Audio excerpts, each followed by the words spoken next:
Whoa. We're live. We're live, Peter. We're live. Ah. Are you ready? Yes, I'm fine. Are you ready for mayhem? Actually, I'm not. I didn't expect not that. either. Let's try to avoid mayhem if we can. That'd be awesome. All right, here we go. Oh, wait, am I recording? Yes, I am. It's always good to check, though. A minuscule portion of the Daily Tech News Show was brought to you by me, because I went to patreon.com/acedetect and donated $1 a month to a podcast that I really enjoy. Won't you join me?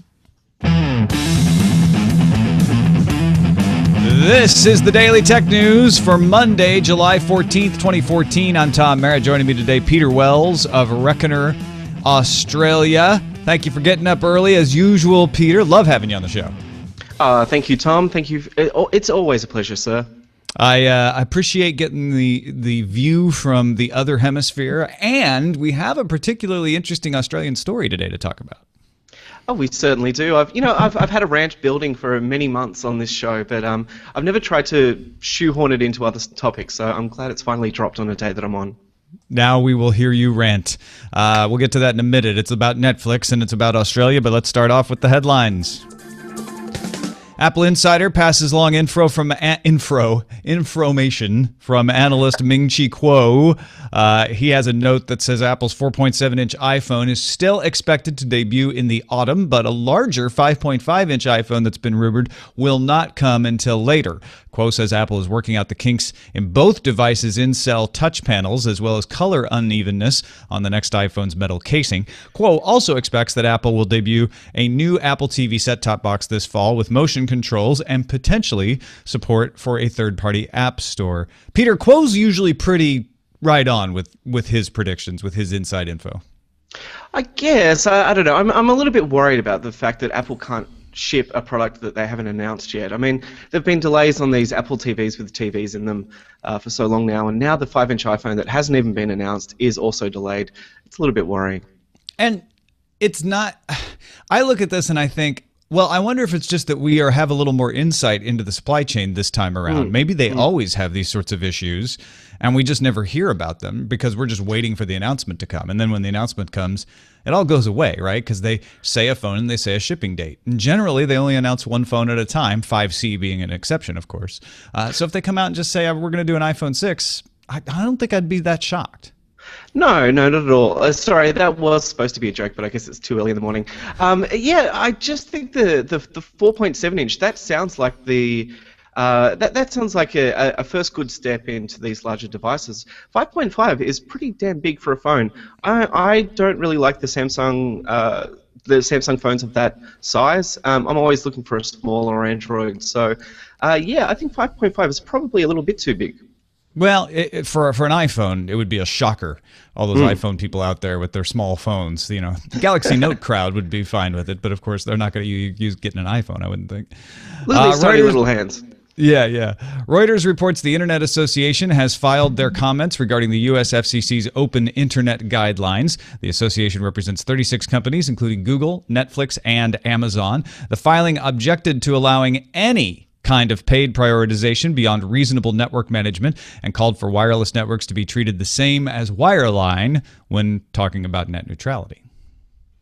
And thank God for that. And I really do hope that these kind of public filings are matched by a bit of good old-fashioned Washington lobbying, because I've got a sad kind of feeling that that's exactly where the deals will be made.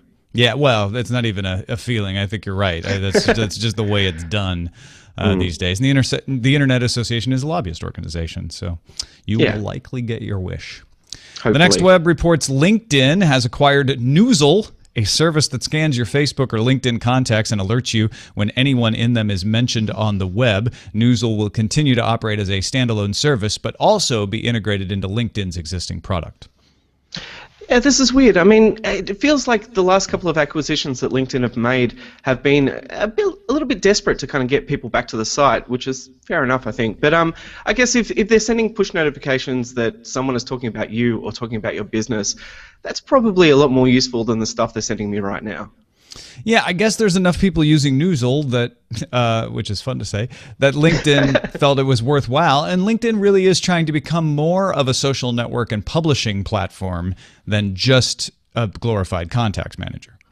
Yeah, and if it can be as good as Google Alerts without so much of the kind of overflow of information you get when you sign up to that, that could be a good thing too.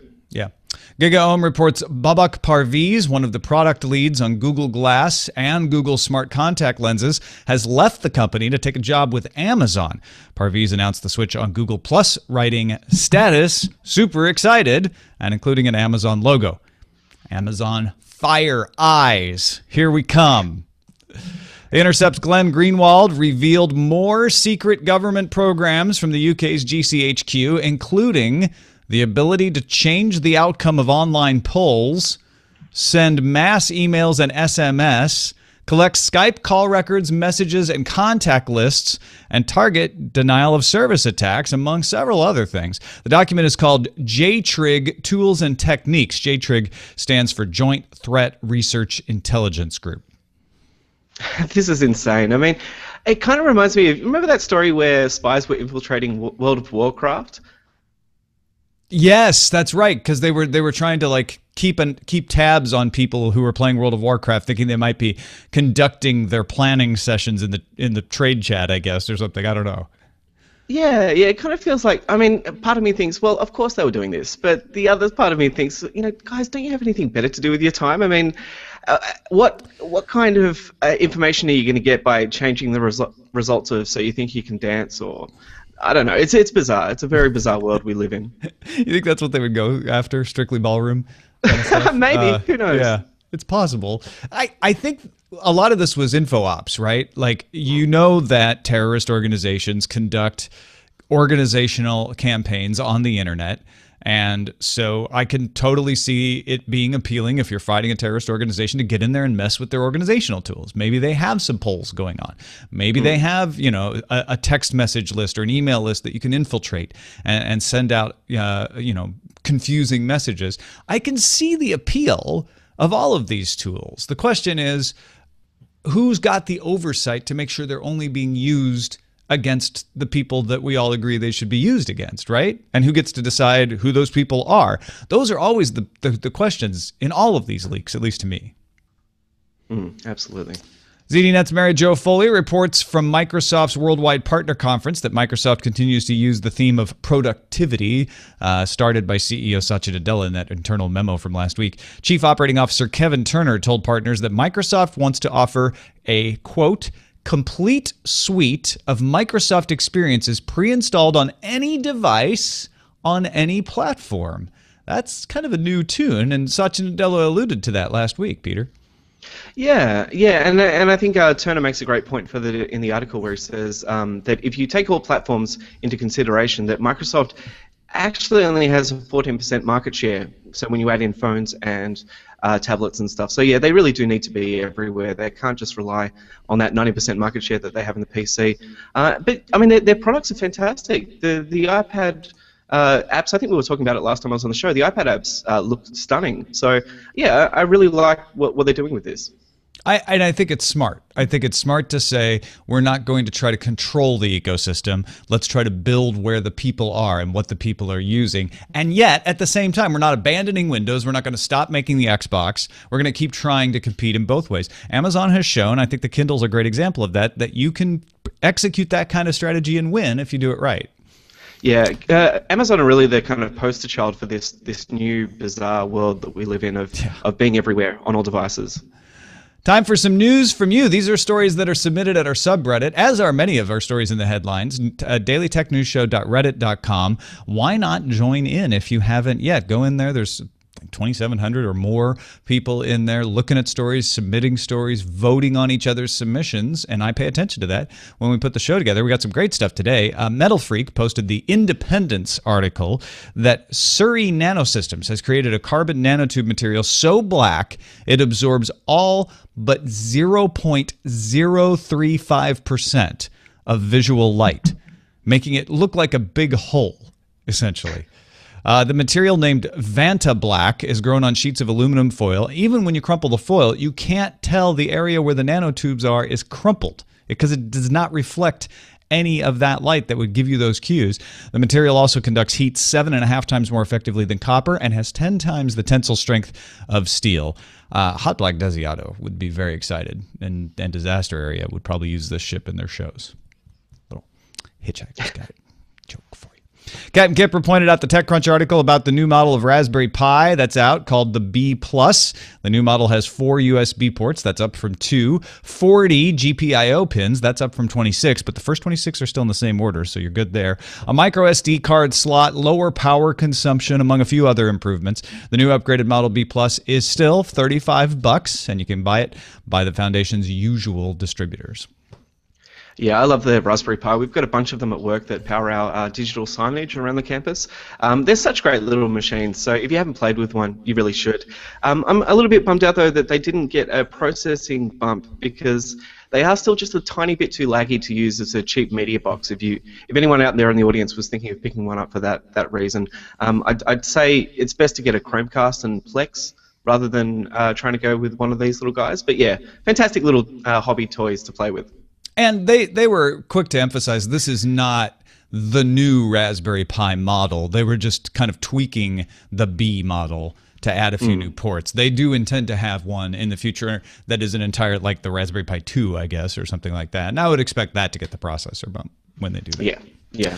Mike P. Kennedy posted the Engadget story about BitTorrent getting ready to charge for bundles. Bundles are those ones that you just give an email address and they'll actually send you some content bundled together. Legitimate torrents, all of them. We're not talking about pirated torrents. A test with a major musician will come soon that will sell a bundle, so you have to pay to unlock it instead of just giving your email address. Even more ambitious, BitTorrent is partnering with Rapid Eye Studios to make a sci-fi series called Children of the Machine. Rapid Eye is going to put out $1 million of their own money to make the pilot, and then once you see the pilot, if you want to fund a full 8-episode run, you'll need to be one of 250,000 users to sign up for the BitTorrent bundle at $10 to make it happen. So it's a little paywall for bundles and crowdfunding combined here. Captain Kipper also sent in the 9 to 5 Mac article that Google has launched its popular augmented reality game Ingress for iOS users. Android users have been playing the game since December, out of beta.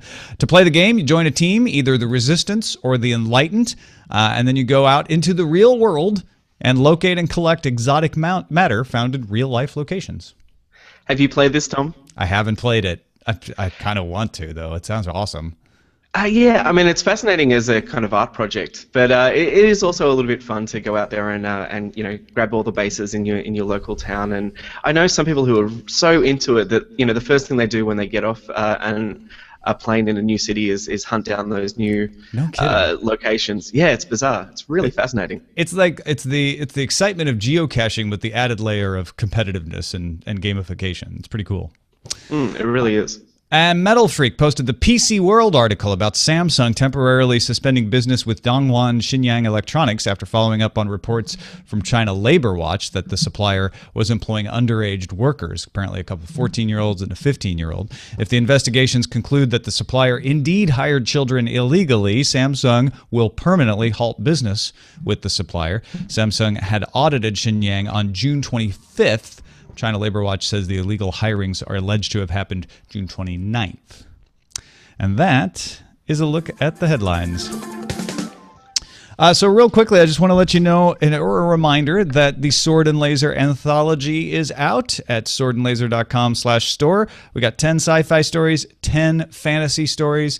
If you're looking for something to read this summer to finish out your summer or winter if you're in Australia, check it out. You can get it as an ebook, you can get it as a print book, and it's all people in the Sword and Laser podcast audience who wrote the stories, and they did a great job. We had a hard time deciding which ones actually made it into the anthology.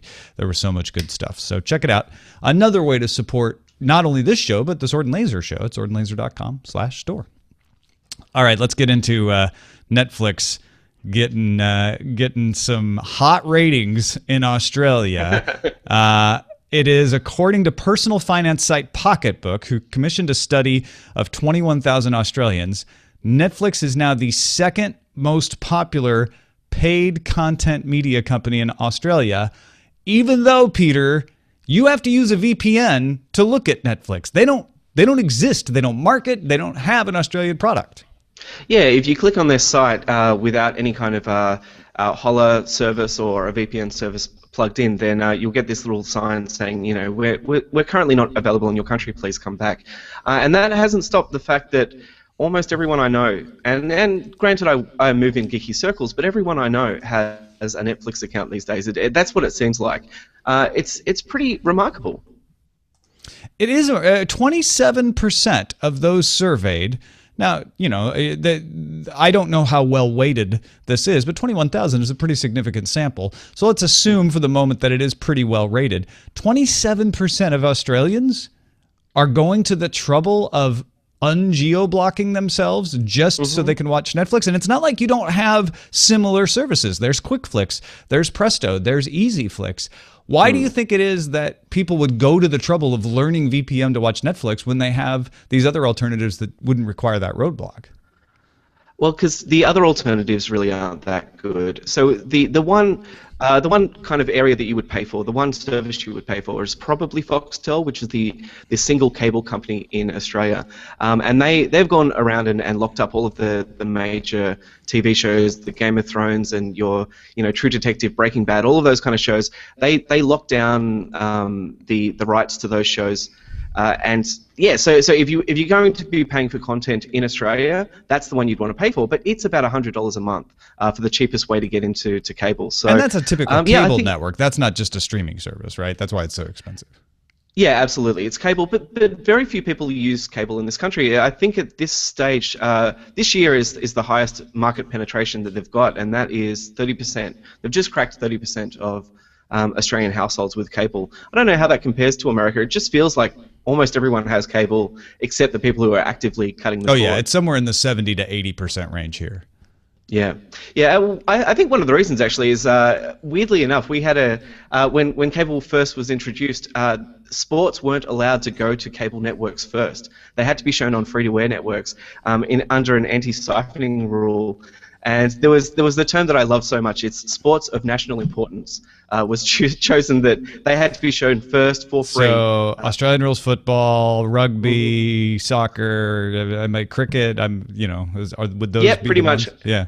Yeah, and all of the major games as well. So the Ashes and the Grand Final and those kind of things had to be played first free to air. So that really that really hindered Foxtel and pay TV's growth in Australia. But and I think that's why they are so aggressive when it comes to these products like Game of Thrones, that there is no anti-siphoning law for Game of Thrones. They can quickly grab those and make those exclusives. But yeah, I mean, to go back to your point about why Australians don't go for the clones, the easy flicks and the quick flicks, it's, I'm proud of my nation. We don't go for the cheap knockoffs. We want the real thing. And when Spotify hadn't launched in this country, there were a lot of Spotify clones, and almost no one used them. And now, again, most of my friends use Spotify as their main streaming service. So I think Australians we're very digitally aware. We know what are the brands that people want, and we're prepared to either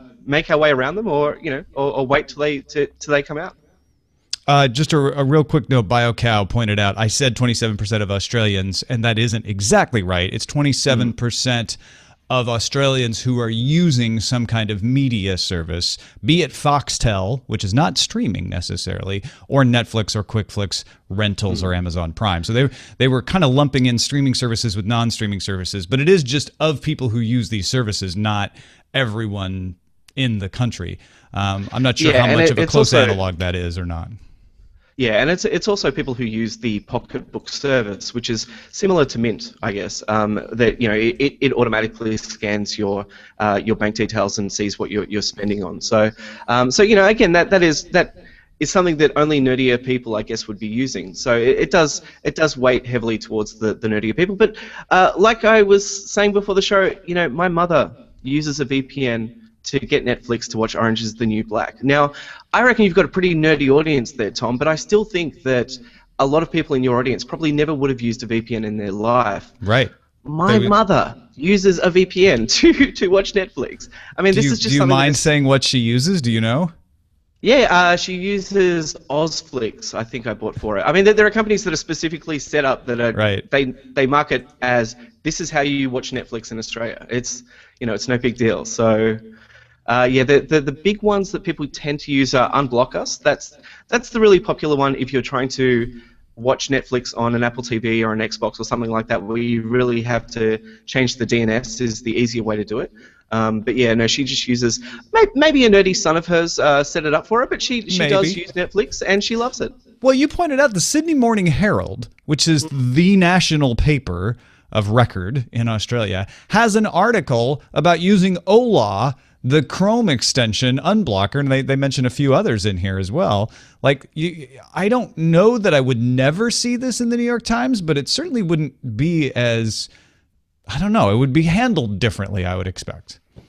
Yeah, it's just amazing that there are so many articles like this that will run in the Sydney Morning Herald and the Daily Telegraph and all of these major mainstream media services. Funnily enough, the mainstream TV services don't tend to mention this all that often, but sure. Yeah, the newspapers are quite happy. Yeah, are quite happy to explain to people, just because I mean they must know, they must see that is what people are searching for. They must see that when they mention Netflix in an article, they get hits. They get crazy hits. I mean, we see it on our own site.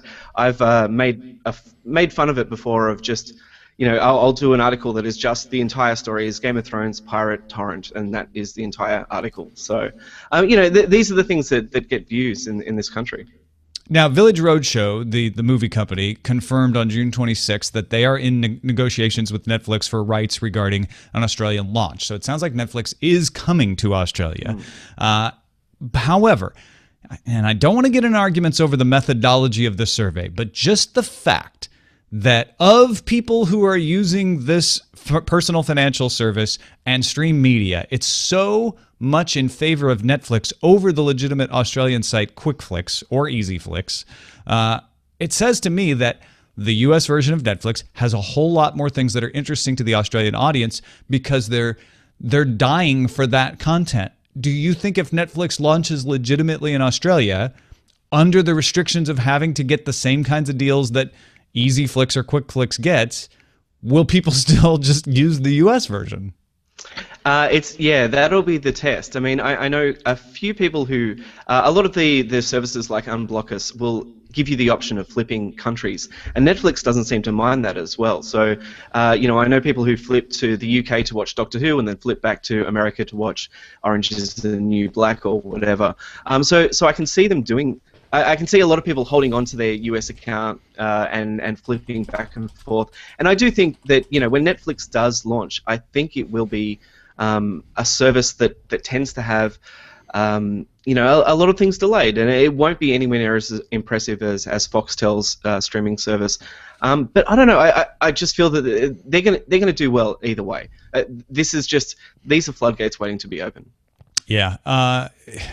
I think it's a testament to the fact that the internet will route around and try to get whatever it is that it wants, and it will do it legally or illegally, or in this case, a combination of both. Remember, these are people who aren't pirating; they're paying money to Netflix. It's just the Netflix in the United States because they want to get around the geo restriction. And the geographical restriction made perfect sense when it took a while for the movie canisters to get across the ocean and you just couldn't launch something simultaneously. And so you start to realize, okay, well, timing in different places is going to be different. But these days, everything launches at the same time, whether you want it to or not, around the world. Yeah, if you are not up to date with Game of Thrones, then you are going to be spoiled on Twitter in Australia. 3 minutes after the episode airs in the States. I mean, we've seen people take days off.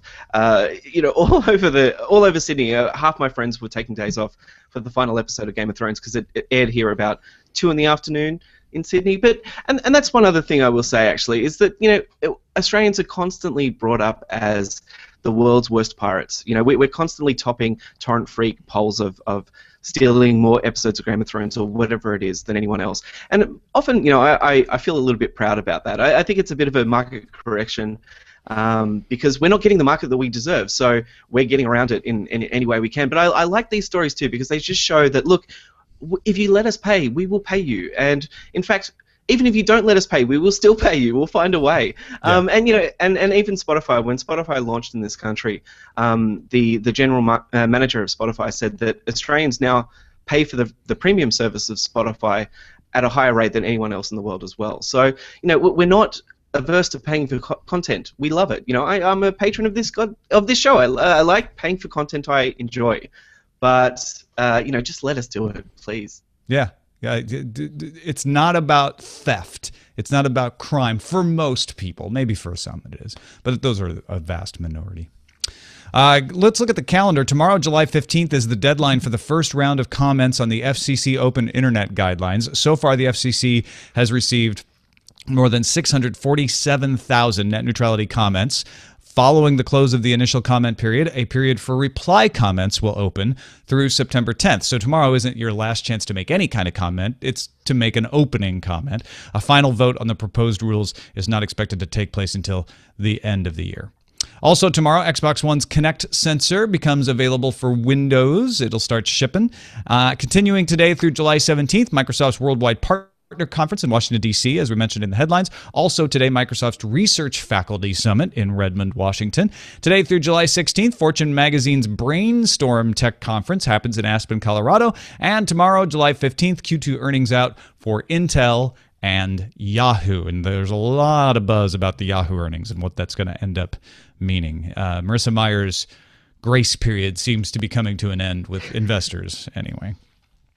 Our pick of the day comes from Preston in lovable Silicon Valley, says Preston.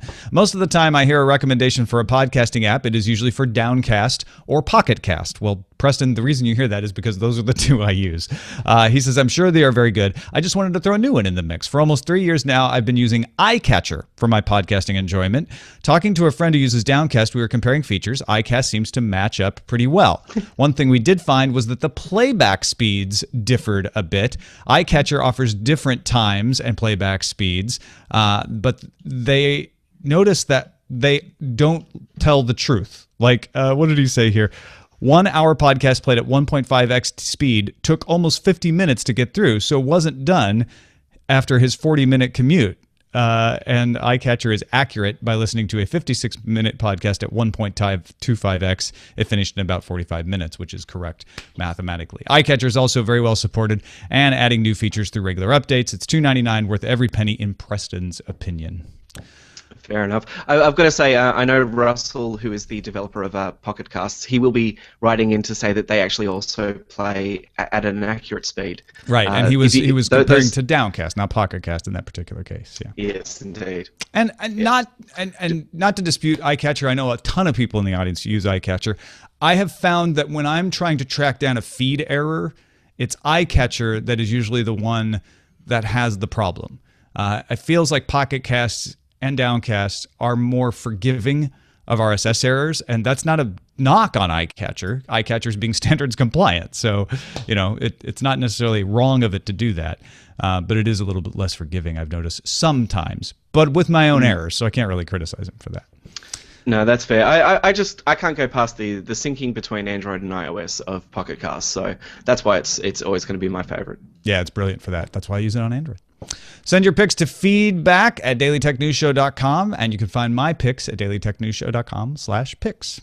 Our messages of the day, got a couple before we go. Paul writes in on our comments page on the wearables producing their own power front. He wanted to point out Seiko, since the late 1980s, has had an automatic quartz watch where a normal automatic watch relies on a wearer's movements to wind the watch mechanically. The Seiko Direct Drive uses the wearer's movements to charge and drive quartz movement, all in a standard watch format. Not a lot of power, but they have done it. Now the question is, who has the patents and how much power can be generated? Thanks for that, Paul. I knew there were watches that used your kinetic energy to do things like that, like winding themselves, essentially. That's a big jump from that to powering a smartwatch, though. Yeah, once you throw an LCD in that mix, yeah, you're gonna need more juice. And then Olav writes in with, I think, is a fair correction to our perspective on the right to be forgotten debate. He says, what the right to be forgotten is really about. I know you've discussed it a number of times. Flogging a dead horse comes to mind, but I think this should be addressed. The right to be forgotten is not about slightly embarrassing posts one did a while back. It's about mistakes made, most likely not by oneself, one has no control over, that ruin lives. Let's just say that searching some average Joe for some reason gives search results about rape cases, child molestation, porn, or embezzlement. Search algorithms aren't disclosed, which probably attributed to the ruling. There is no source or mistake you can correct. No incorrect article can be retracted, or the sources may even have been corrected, but the search result didn't reflect that. So it'd be great if you on the show could stop looking at this as, well, if you posted it, live with it. Of course, one should live with the things that one has posted. That's not what this is about. Calling the right to be forgotten doesn't help things. It would probably be perceived differently if referred to as the right to have a say about horrible search results beyond your control. I can't see that taking off anytime soon, he says. All right, keep up the good work. Thank you, Olav. I totally get what Olav is saying is if there's an incorrect search result about you out there that makes you look like a bad person and it's not true or it's incorrect, then you should have recourse to fix that. I think where it gets people is not about the, like, you posted it, you should live with it. It's about the person who was indicted for fraud. The article is correct. The person has done his time and paid for his crime, and the person feels that even though the article is correct and the search result is correct, they would like people not to see that anymore because they want to put it behind them. And that's where it's on the edge, because the situations that Olav is describing here are perfectly reasonable. Like, that's a mistaken search result. The article isn't even there anymore. I need to be able to contact Google and say, get that out of your index. It's not even right. What about when it's right, but it's old and maybe not relevant anymore? That's where it gets tricky.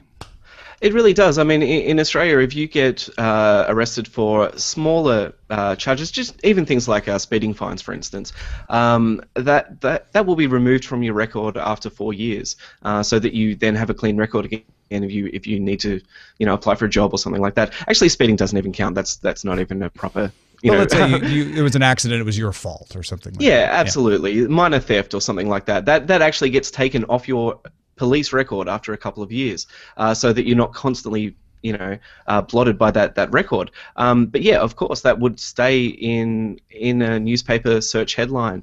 But I still don't think. We're still looking at this. We're looking at a problem that I just don't think will be fixed. I mean, what about just having a bad CEO-friendly name? I mean, my name is Peter Wells.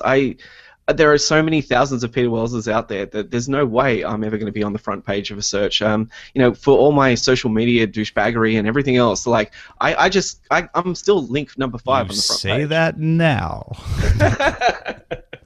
Oh God, yeah. That's the thing. It'll be something I don't want. Will finally get me on that front page. And then we'll have you back on. You're like, I entirely support the right to be forgotten immediately. Yeah, I'll be able to travel through the EU happily, but I'll just be shut in my own town.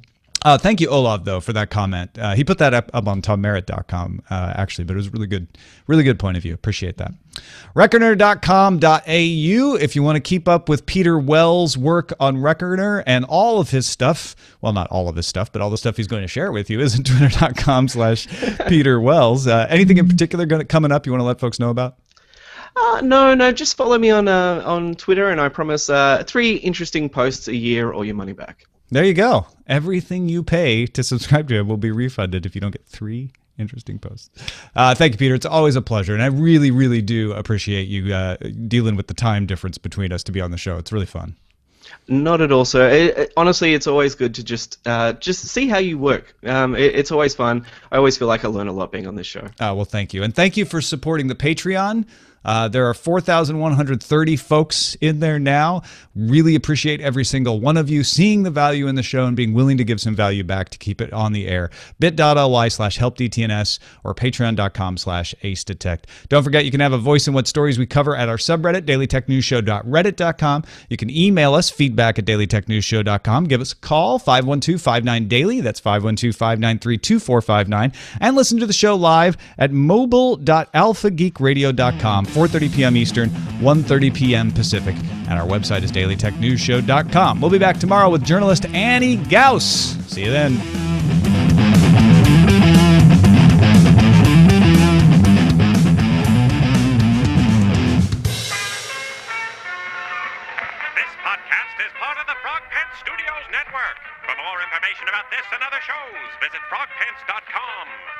radio program so good, it's like you're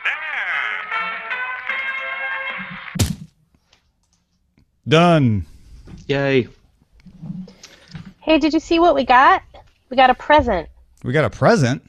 E. Khalif gave us a present. What? El Khalif? Yeah.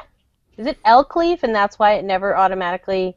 Yep. It's an I think so. L. So it's El Khalif. All right, that explains a lot. But more importantly, he made us a title vote getter. Ooh, thank you, El Yeah, Khalif. it's a little bot, and people can vote in the chat room for the titles. That's awesome. They can add a title with a chat, thing. It's really cool. So it's showbot.replex.org. Yay! In the chat room. Thanks, El Khalif. Nerdflix Down Under. Nice. Yeah. See? Now I don't have any post-show work to do except Nice. That's brilliant. That's the way I find should. people to do this. And great show, Peter. Thank you, as always. Yeah. Oh, thank you, sir. I froze up a couple of times there. I hope it wasn't noticeable. It was mainly when you were I talking. mean, like so I think emotionally froze up, or like loss of packets? yeah, lots of packets. Look at him. Audio-wise, you were a little bit crunchy a couple of times, but it was never so bad that you couldn't understand what you're saying. You sounded totally intelligible, and most of the time you were great. So I'm not too worried. Fantastic. Yeah. Good. It good, just good. occasionally sounded like there were two of you, and I just wasn't sure if that was me or. Well, that's why I went and turned off my monitor in here because I wasn't sure if that was Right. causing it. Yeah, I could hear myself coming back through your video. Yeah, I a little saw bit. that. So I turned off the monitor, and hopefully that fixed that. Cool. Alrighty, well, thank you guys. I will head off to work. But All right. yeah. Have a good Cheers. Tuesday. Cheers. Thank you. Bye. See ya. I like that Silverblade was like, "This is great. Now you can fire Jenny." No, believe me, Technology, there's plenty more for Jenny to do. replaces people. That's what it does. No, if you can write a bot that, I shouldn't even say this, but if you guys can write a bot that does the show notes and books all the guests, I will retire. I love this. Or at least move So on. is this the same bot that they use on Night Attack? I don't know. Because it's on Diamond Club. I Um, mean, it's got the Diamond Club logo. yeah. But this is great. Yeah, it's fantastic. Proximity Pirates. Ozflix. My mother uses a VPN. Orphan More Than Black. Virtual Personal Netflix. And Nerdflix Down Under, which is the clear leader. I do like Proximity Pirates, even though it doesn't have any I know. votes. It's pretty good. I know. Well, we'll give it a little while. Maybe it'll vote up. Yeah. Challenge accepted. My Book mother bot. uses a VPN. That's really good too. Let's just set the expectation right now. We are Yes. not always going to take the top vote getter. We want the votes so we can see what the winds are blowing, but Yes. we But we're reserve only the a- right. We are only a benevolent dictatorship. We take all of your suggestions with utmost seriousness. Just Because there's some not good all the ones in way. here. My mother uses a VPN, Virtual Personal Netflix, Nerdflix Down Under. Those are all great. Proximity Pirates too. Mhm. He looks Oh, really you good. just wrote it. Thanks, El Khalif. That's awesome.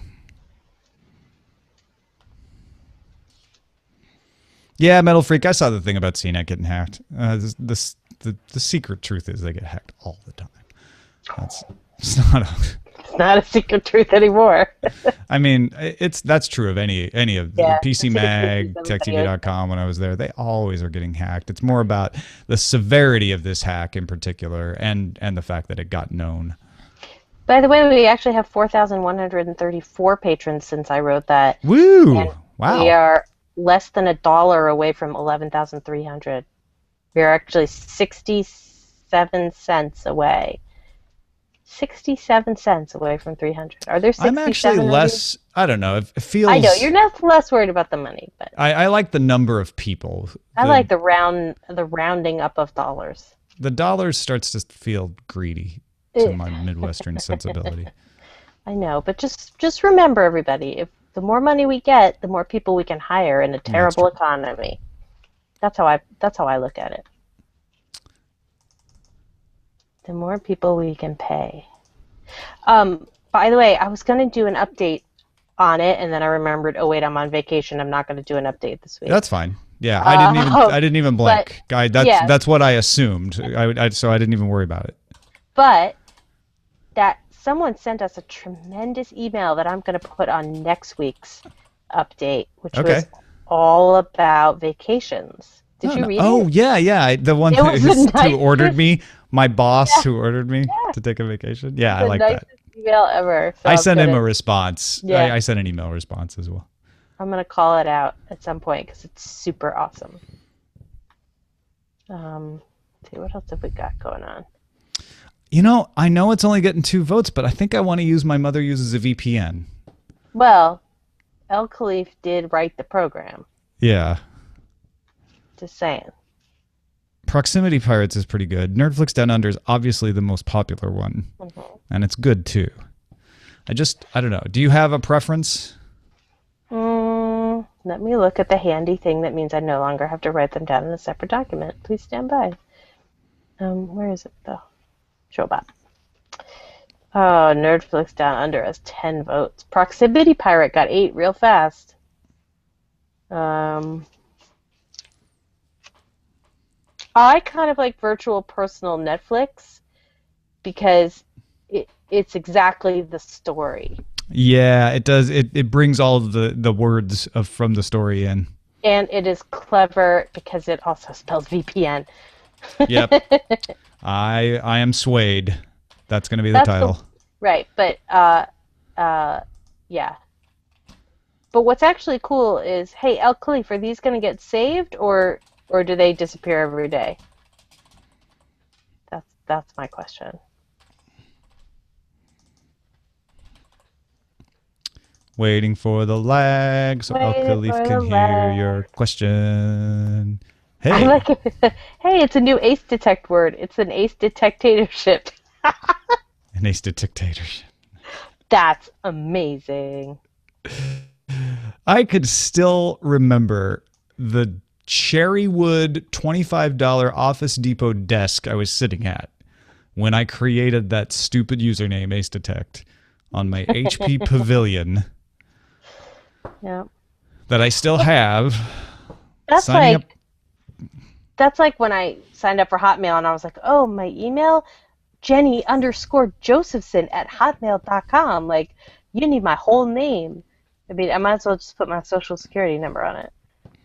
Because I was like, I'm going to be clever and get the free website from concentric.net without having to pay full ride. I'm going to get a shell account. And then I signed up with Ace Detect, DET, and they're like, oh yeah, you don't get the shell account you don't get the website with that. Aww. I'm like, oh. So then I canceled it, and then I signed up again. But when I tried to use Ace Detect, they're like, that username's taken. I'm like, yeah, it was taken by me, and I just canceled the account. Like, nope. So I'm like, oh, fine. So I just put Detect without an E on just like in a rush, like, I just want to get this signed up. And your entire identity, your entire digital identity. I had no idea what I was doing. 26 years old.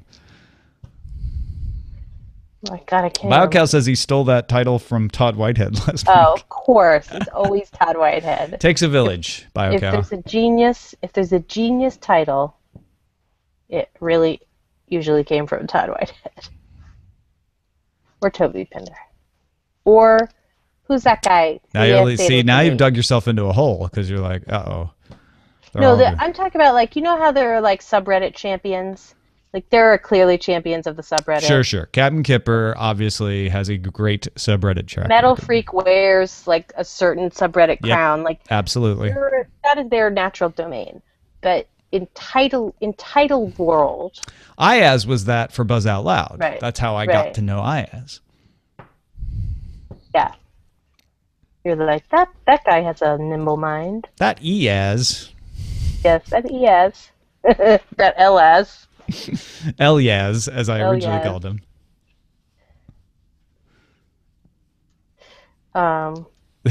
Like, I saw what you wrote in there. Dig, dig, dig. Actually, subreddit, not dig. Eh. Ace detectator totter. Nice. Excuse me? Tater tots. Mmm. Now you got me hungry. I know.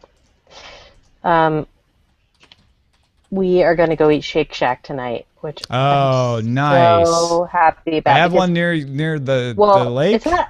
I wouldn't call it near, but it's Oh, not okay. in New York. It's in New Jersey. It's on Route 17, which is my old stomping grounds. In the one I New lived in. Jersey. New Jersey.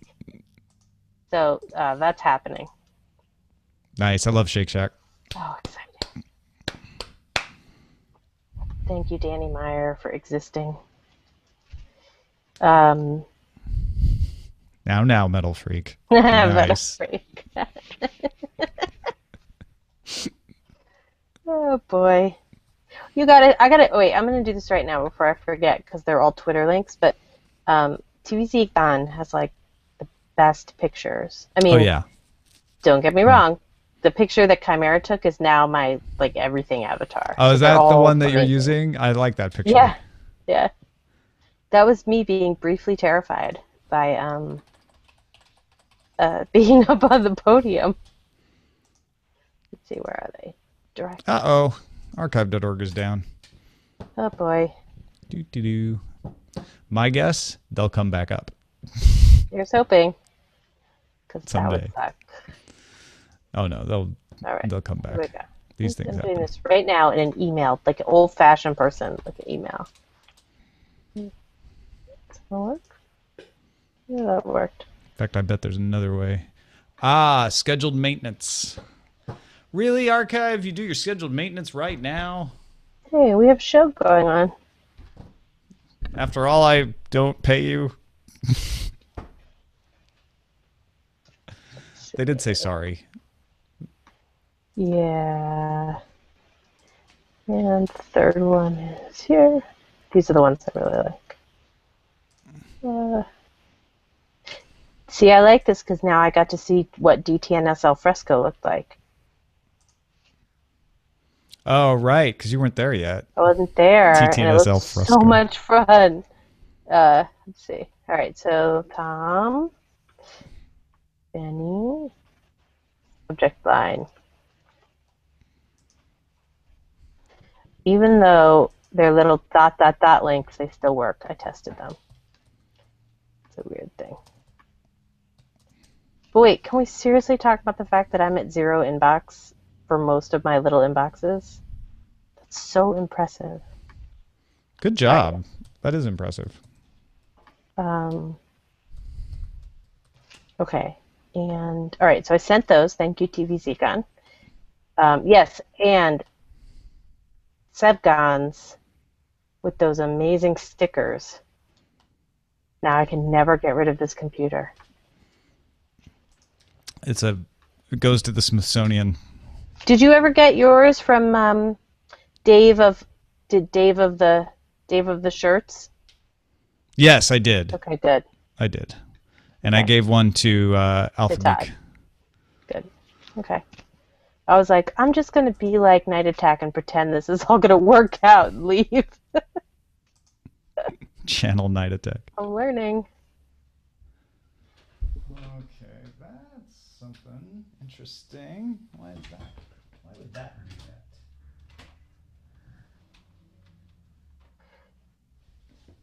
Is that hitting? Short.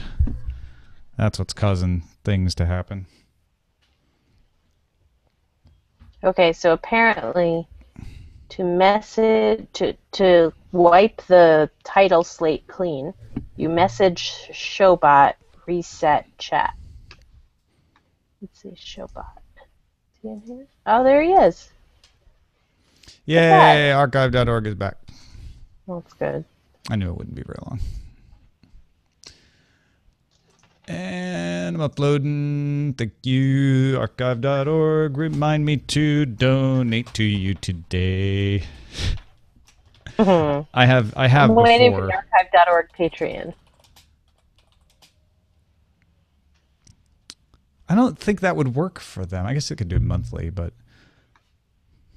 They do have a donation because they're an actual like nonprofit organization. Yeah.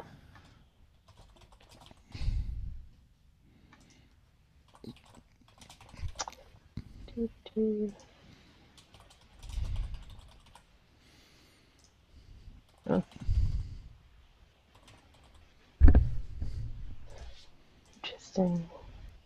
Is the water still falling from the sky? No, this band has passed. Ah, very good. I have a dog and a cat next to me. It's great. It's just like home, only it smells like a lake.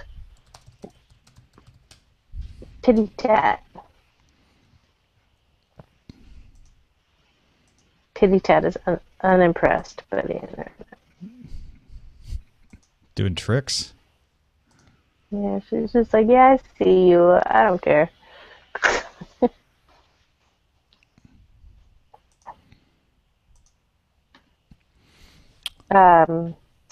I am doing my yearly thing I do when I come to the lake, which is I reread all of David Eddings. Oh, wow. Well, Really? I reread all of the one universe of David Eddings. Uh-huh. The other ones, there's That's like cool. many books. You know, we have never done David Eddings for Sword and Laser. We should do that.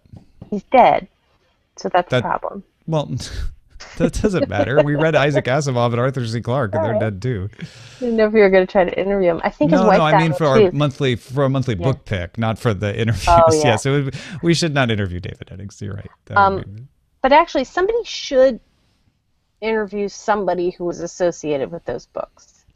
No, but somehow. but our monthly book pick, we just try to pick a Right. book from any era, whether it's brand Yeah. new or old. Well, you could have the fierce debate about which of his two major. He did like 3 different worlds, but really there are 2, and you could have a very fearsome debate about which ones are better. Oh, I'm sure that will happen. Yeah. Because that would be great. That definitely those will books happen. were like so formative for young Jenny. Which books are you reading? So it's the Camelot and the one that came before it, the Aluminium or the shoot. Okay, I just put the other one away. I never remember what the official, but it's not the Malorian. Okay. It's the one with it's the one that came after, and so everybody thinks it's a ripoff. But if you read it first, you'd never know. The Aluminium? Oh, I'm saying that wrong.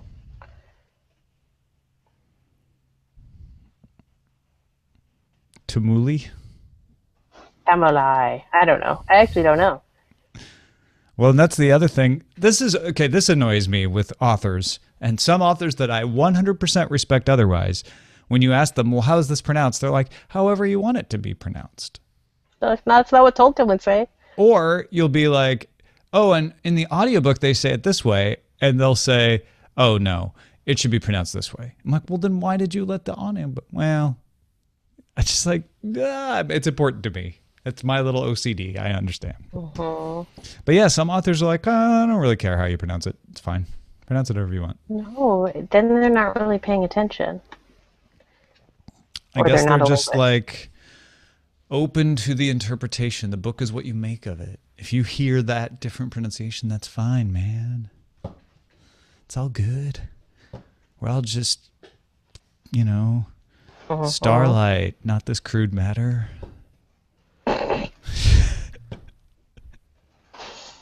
Now, someone who was that? Christmas just asked a really good question, which is, who? Would you write a screenplay for David Eddings? Yeah, I mean, I would, but my question is, who has the rights to those movies?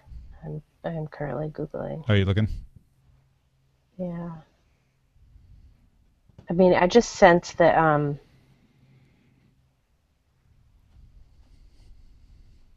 I sense they would be very difficult. Do you sense a disturbance in the force? Yeah. It really sucked because like I read those books when I was so young, and it never occurred to me to there was less of an internet and I was less aware of it. But like I wish I had known, and like I don't know. It just sucks when you're like, oh, now I could look up this author and write him. No, they passed away. Oops. Oh, Anthony Carboni was saying they talked about that on his podcast with Kanata. The last Crumbs cupcakes are selling on eBay for hundreds of dollars. Ugh. Crumbs has got good cupcakes, but I still wouldn't pay hundreds of dollars for them. Well, there's so many other cupcakes out there in the world Exactly. that are good. You can go get a cheaper cupcake that's pretty You much can- just as good. Make one in your house. Well, I cannot make a Crumbs cupcake, personally. But I'm sure you could. Oh, But I could go to another cupcake place and spend $6 instead of $100. Uh-oh, I've just gotten myself into a hot mess. Would What? you write a screenplay for Lot Beta and then run a Kickstarter to get it produced? Who asked that? Oh, Christmas. Christmas, let me just say I do not own the rights. I'm not a rights holder to Lot Beta. Lot and Beta is issued therefore- under a Creative Commons license, so as long as you provide attribution, you can do so. What? That's crazy, Tom. You you and I disagree on this matter. Let's see. Okay. Wait, hold on. Many questions coming in. I am not working on an audiobook version yet of Lot Beta, but I will, Seb Guns, for sure. TVZ Gone, LA Story is one of the best movies ever about Los Angeles. It has certain universal truths about LA, which are pretty true, but there was a distinct late 80s, early 90s bit of LA, which is probably no longer quite true. But it's like it is a perfect snapshot of LA at a certain time. Have you ever seen that movie, Tom? Which one? LA Story? No, I haven't. Oh, it's so good. You would, after living here for 2 years, even though it's a little dated, you would really appreciate it. Yeah. Who's in it? Steve Martin and his Okay. wife. Steve Martin and his wife, Victoria Tennant. I probably have seen it, like, without really paying. You know what I mean? Like, it was probably on TV on HBO or something at some point, and I saw part of it or something. But yeah, I should watch it while paying attention, huh? It has a lovely magical realism thing going on too. That is. Is that the one where he's shooting on the freeway? It's the one where he's. No, that's the one with Eddie Murphy. This is the one where the freeway signs talk to him. Oh, okay. And the one with Sarah Jessica Parker playing like Sandy with an IE and a little heart. She's just like this classic Valley Girl type. Square pegs, square pegs, square. Yeah. Square pegs. I'll tell you a Square Peg story someday. Off Alright. the air.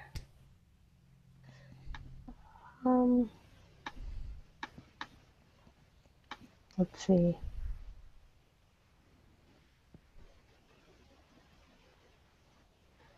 Interesting.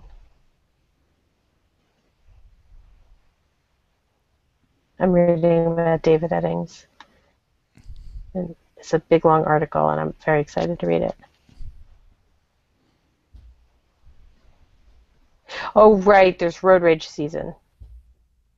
I thought that was in... I have to watch that movie again. I forgot about Road Rage season. The upload's taking a long time. Yeah. So I think I'm going to end the video. And the video. I'm Bye, running out video. of juice. Bye, See juice. ya. Bye,